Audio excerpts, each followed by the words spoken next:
What's up? I hope everyone's doing well. So for today, I'm reviewing the Galaxy Z Fold 7. And I can easily tell you that this is the most mixed emotions that I've ever had going into a video. Why is that? Well, you're about to find out.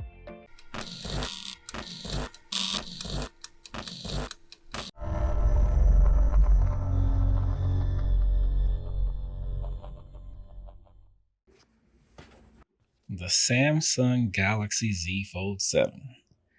I'm actually kind of excited about this one. Seems like it's been forever since the Z Fold 6 came out. Went to South Korea to go pick up the special edition Z Fold, and let's just say, outside of that, there hasn't been hardly any change with the Z Folds. They've been pretty stale, pretty stagnant. So this one coming out and everybody being excited about how thin it is, yeah, I'm looking forward to it. Obviously, not much has changed with the unboxing, just cables and booklets. I guess it is what it is. But let's take a look at this. Okay. Wow, that is thin. Wow, that's really thin. Hold on, let's do a comparison real quick.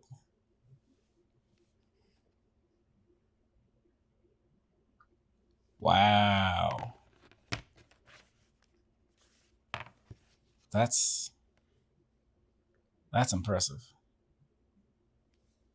All right, so I can power this one.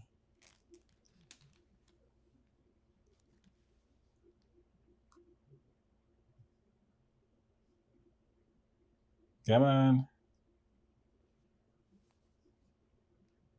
Or not. This thing is trolling me.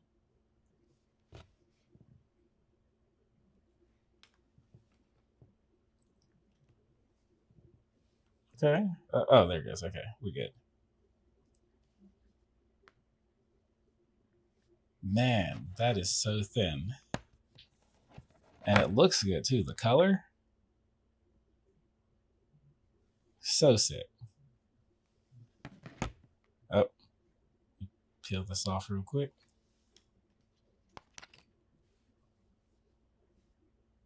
First things first, let's backtrack a little bit. So I've always been aligned with the Samsung Z Fold series, ever since at least the Z Fold 2.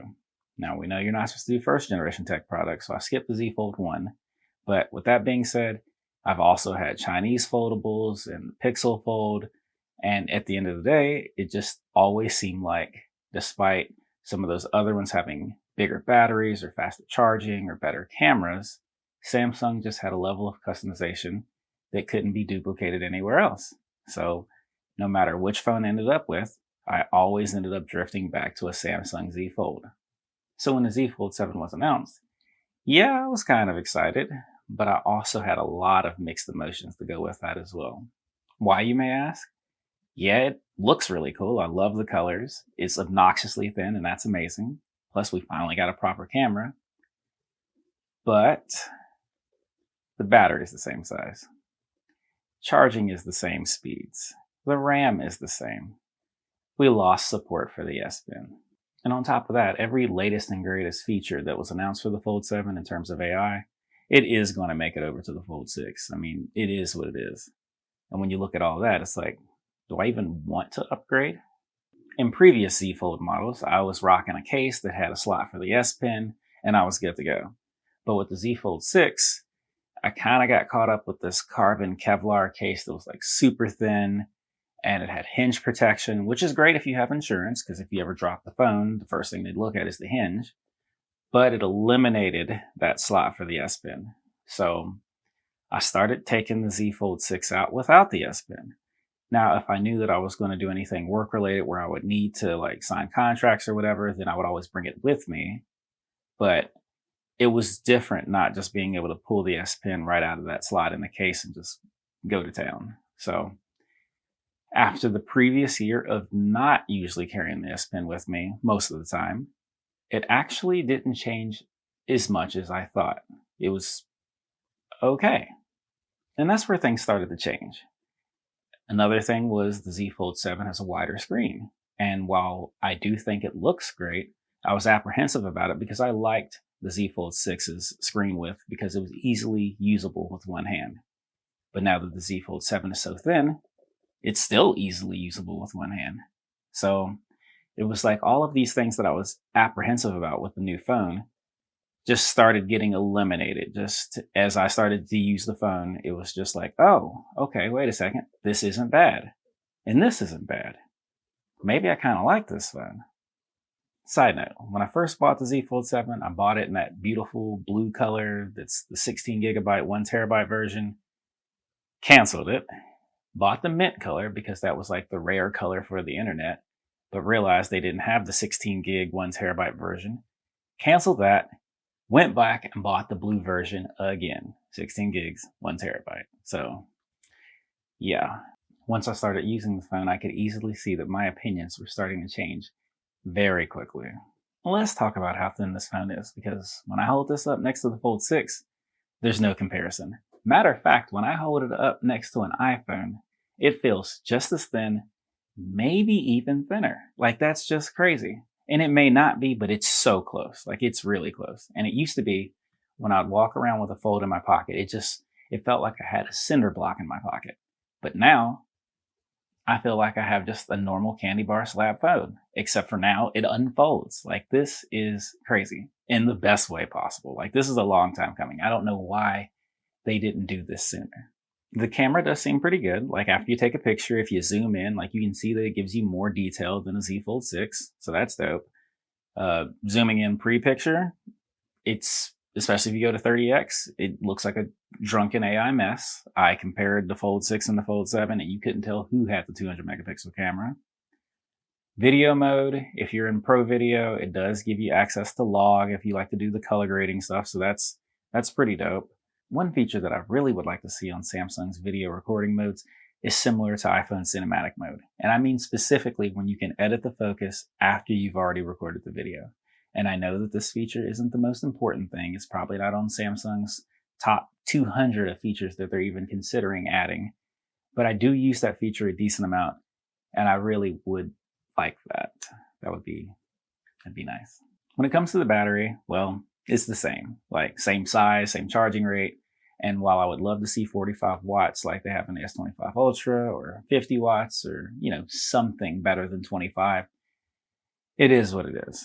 Now, on the bright side, they added G2 charging. So I'm very happy about that. With the Z Fold 6, I have these MagSafe cases, and I have MagSafe battery packs that go with my iPhone. And whenever I would connect those, it was pretty much a trickle charge. It was like so slow, it was pretty much useless. And then the phone would get hot and cause issues there. But with the Z Fold 7, it's actually at 15 watts. Everything stays relatively cool, so I'll take it. It's a win. Thank you. Let's talk about the display, because it did get wider. So the Z Fold 6 had a cover display of 6.3 inches. The Z Fold 7, it's up to 6.5. So what does that mean when you unfold it? Well, unfolded, Z Fold 6, 7.6. Z Fold 7, a full 8 inches. And when I tell you that this makes a big difference, both folded and unfolded, it's crazy. Like, even when you're in flex mode. Like with the Z Fold 6, the screen did feel a little small.